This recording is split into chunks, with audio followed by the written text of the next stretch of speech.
Cześć, witam Cię na Akademii Samoobrony. W dzisiejszym odcinku zajmiemy się zarządzaniem dystansem. Zapraszam.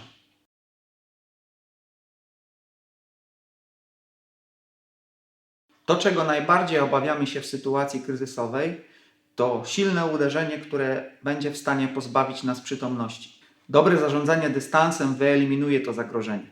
Rozróżniamy 3 dystanse: długi, średni i krótki. Dystans długi będziemy nazywali zieloną strefą, ponieważ będziemy tak daleko od oponenta, że on nie będzie w stanie nas dotknąć ani ręką, ani nogą i tym samym nie będzie w stanie uderzyć nas ani ręką, ani nogą. Będziemy bezpieczni. Dystans średni będziemy nazywali czerwoną strefą, ponieważ będziemy na tyle blisko, że będziemy w strefie zagrożenia uderzeniem lub kopnięciem. I dystans krótki będzie znowu nazywany zieloną strefą, ponieważ będziemy z kolei bardzo blisko, na tyle blisko, że uderzenia przeciwnika nie będą w stanie zrobić nam krzywdy. Podczas całego kursu będzie mi asystował mój syn Krzysztof. Dystans długi w korelacji z napastnikiem to odległość odpowiadająca 2 długościom ramienia. Z tej odległości Krzysztof nie jest w stanie ani dotknąć mnie ręką czy nogą, i tym samym nie jest w stanie mnie uderzyć. Jestem poza zasięgiem jego ciosów. Moim zadaniem będzie utrzymanie tego dystansu. Dystans średni, bardzo niebezpieczny dla mnie, zwany czerwoną strefą, to dystans, w którym Krzysztof jest w stanie dotknąć mojego ramienia.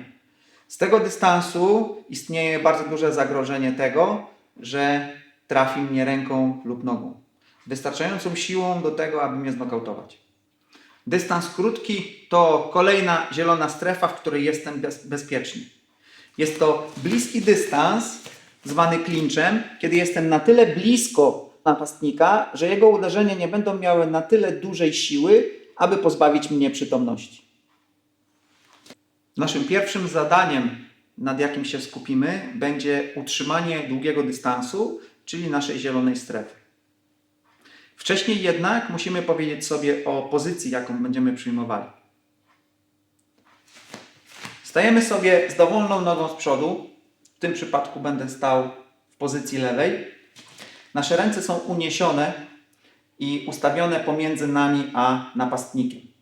Nasza pozycja, jeśli chodzi o nogi, musi być tak dobrana, aby dawała nam dobrą stabilność i zarazem, abyśmy mogli swobodnie się w niej poruszać.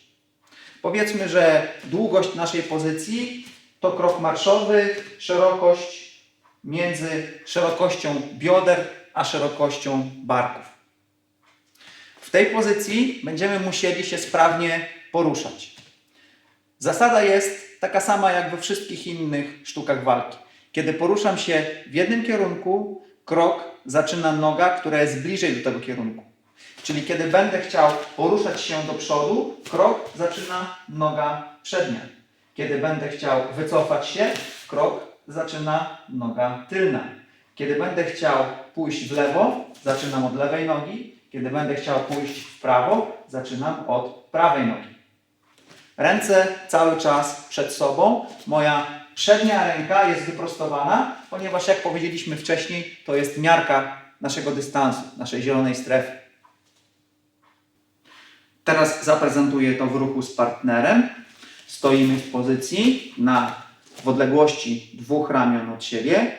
Kiedy napastnik robi krok w przód, my utrzymując ten sam dystans musimy się cofnąć. Kiedy napastnik robi krok w tył, my tak samo utrzymując dystans musimy iść do przodu. To jest teraz Wasze zadanie. Powodzenia. Utrzymując skutecznie długi dystans, podniesiemy frustrację u napastnika, ponieważ nie będzie w stanie nas uderzyć z zielonej strefy. Zmusimy go w ten sposób do tego, żeby zrobił zdecydowany ruch do przodu, wchodząc w wygodną dla siebie odległość, wystarczającą na to, żeby nas trafić. Czyli kiedy jesteśmy w długim dystansie, w zielonej strefie i będziemy go cały czas utrzymywali, napastnik będzie dynamicznie wchodził, chcąc trafić nas mocnym uderzeniem. Naszym zadaniem będzie teraz szybkie wejście do przodu i jak najszybsze zamknięcie czerwonej strefy i znalezienie się tym samym w drugiej naszej zielonej strefie, czyli w dystansie krótkim. W celu bezpiecznego przejścia z jednej zielonej strefy do drugiej i szybkim pominięciu zarazem czerwonej strefy musimy przyjąć pozycję, która będzie dawała nam bezpieczeństwo w całym tym procesie. Pozycja wygląda w ten sposób, że z naszej pozycji wyciągniętych ramion idziemy lekko w dół, uginamy nogi, obniżamy środek ciężkości w dół, a nasze ręce z pozycji wyciągniętej do przeciwnika zasłaniają głowę. Moja przednia ręka chwyta troszkę głębiej za głowę, natomiast tylna ręka jest tuż nad czołem. W ten sposób kąt mojego przedramienia powoduje, że ewentualne uderzenie, które trafi mnie w przedramię, ześlizgnie się po nim i przeleci nad moją głową. Nie chcemy, żeby nasza zasłona wyglądała w ten sposób, gdzie moje przedramię jest wertykalnie ustawione, czyli pionowo, bo wtedy każde uderzenie, które przyjmę na przedramiona, będzie się rozładowywało na przedramionach i istnieje zagrożenie tego, że przejdzie pomiędzy rękoma i mnie trafi. Dlatego moja pozycja wygląda w ten sposób, a nie w ten sposób. Sięgam troszkę dalej, głębiej za głowę. Z wyciągniętych rąk obniżam środek ciężkości i zaczynam się zasłaniać rękoma. Przejście z tej pozycji do tej pozycji. Obniżenie środka ciężkości powoduje to, że moja tylna noga, zarówno przednia, jak i tylna noga, są bardziej napięte niż kiedy jestem w pozycji wyprostowanej. To daje mi energię do tego, żeby zrobić dynamiczne wejście do przodu i zbliżyć się bardzo szybko do napastnika. Teraz zaprezentujemy to kilka razy w ruchu.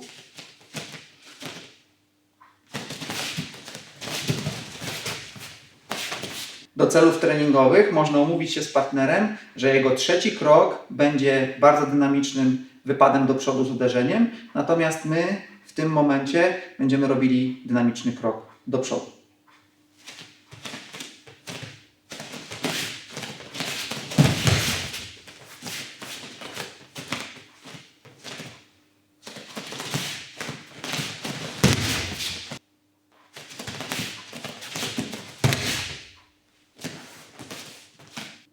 Gdy bezpiecznie miniemy czerwoną strefę, czyli strefę największego zagrożenia, znajdziemy się w bliskim dystansie, w zielonej strefie. W strefie bliskiego dystansu, czyli w pozycji klinczu, musimy kontrolować napastnika, żeby nie uciekł nam z powrotem do strefy czerwonej. W trakcie całego kursu będziemy używali kilku pozycji w klinczu. Teraz będzie nam potrzebna pozycja frontalna. Polega ona na tym, że jedną ręką łapiemy w pasie napastnika, rękę trzymamy nachwytem, obróć się tu. Moja prawa ręka łapie go nachwytem w pasie, natomiast moja lewa ręka zabezpiecza prawą rękę. Czy to nachwytem, czy podchwytem. Nie ma to znaczenia. Nie chcemy natomiast, aby chwyt był odwrotny, czyli nie chcemy ręką, która obejmuje napastnika w pasie, łapać rękę drugą. Dlatego, że wtedy, kiedy napastnik będzie uciekał biodrami, ześlizgnie nam się i stracimy chwyt. Kiedy moja ręka lewa zabezpiecza rękę prawą, a ręka prawa to jest ta, która obejmuje go w pasie, teraz kiedy będzie odchodził biodrem, mój chwyt jest dużo pewniejszy. Pozycja moich stóp w stosunku do pozycji napastnika wygląda w następujący sposób. Moja prawa noga, czyli w tym przypadku ta, która będzie z przodu, jest mniej więcej w linii ze stopą przednią napastnika. Natomiast moja tylna noga jest mniej więcej w osi jego ciała. Kąt mojego ciała w stosunku do ciała napastnika jest mniej więcej około 45 stopni. Czyli nie stoję zupełnie bokiem, ani też nie stoję zupełnie frontem do niego. Nasze stopy tworzą trójkąt. Moja tylna noga jest w jednym wierzchołku, nasze dwie stopy są w drugim i stopa napastnika w trzecim. Tak jak powiedziałem wcześniej, kiedy moja prawa noga jest z przodu, prawą ręką obejmuję w pasie, lewą ręką zabezpieczam chwyt. Teraz chcę być bardzo blisko biodrami. Moje biodra są blisko bioder napastnika, co powoduje, że nie będzie zagrożenia otrzymania uderzenia w krocze, ponieważ ta noga jest zbyt blisko. Mój prawy bark jest na wysokości klatki piersiowej napastnika, nie pod jego pachą. Tak jak powiedziałem, chcę być ustawiony około 45 stopni do niego. Czyli mój prawy bark kontroluje jedną część klatki piersiowej. Moja głowa jest po przeciwnej stronie klatki piersiowej. Moje ręce zaciągają, moja lewa ręka zaciąga przeciwnika do siebie, natomiast głowa kontruje ten ruch, co powoduje, że napastnik jest lekko wygięty w tył. Będąc w tej pozycji, nie chcemy utrzymać przeciwnika w miejscu. Kiedy on będzie chciał się z niej wyswobodzić i będzie się poruszał do tyłu czy do przodu, my idziemy w ślad za nim, cały czas utrzymując bliski kontakt. Błędem jest chęć utrzymania go w jednym miejscu, ponieważ zawsze zakładamy, że ten napastnik będzie od nas większy i silniejszy. I jeżeli będziemy chcieli utrzymać go w miejscu, to bardzo szybko zerwie nam chwyt i ucieknie nam z pozycji i będziemy musieli zaczynać wszystko od początku. Kilka najpopularniejszych błędów, jakie popełniają ludzie. Pierwszy to pozycja bokiem do przeciwnika i bark pod pachą napastnika, co powoduje, że bardzo łatwo złapie nas za głowę do pozycji trzymania tak zwanego headlocka. Kolejny błąd to nasza głowa prawidłowo powinna być na klatce piersiowej, ale bardzo wiele osób wkłada pod pachę, co powoduje, że tak samo naraża się na duszenie, trzymanie za głowę. Waszym kolejnym zadaniem jest przyjęcie prawidłowej pozycji w klinczu i utrzymanie bliskiego kontaktu z napastnikiem, który będzie próbował się przemieszczać w różnych kierunkach.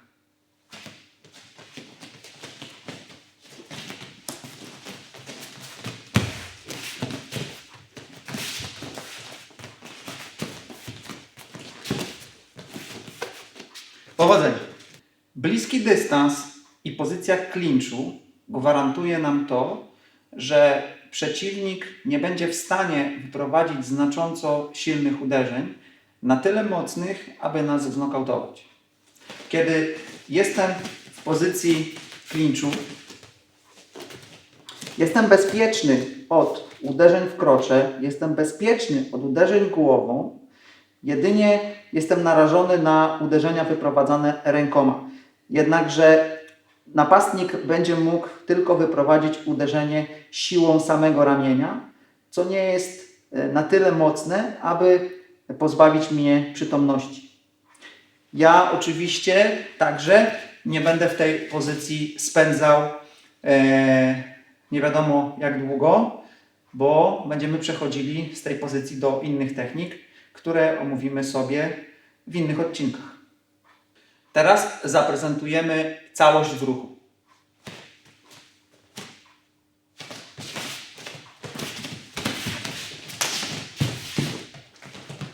Jeszcze raz. Pierwszy krok, drugi krok, na trzeci krok skracam dystans, przechodząc do pozycji klinczu. Raz jeszcze.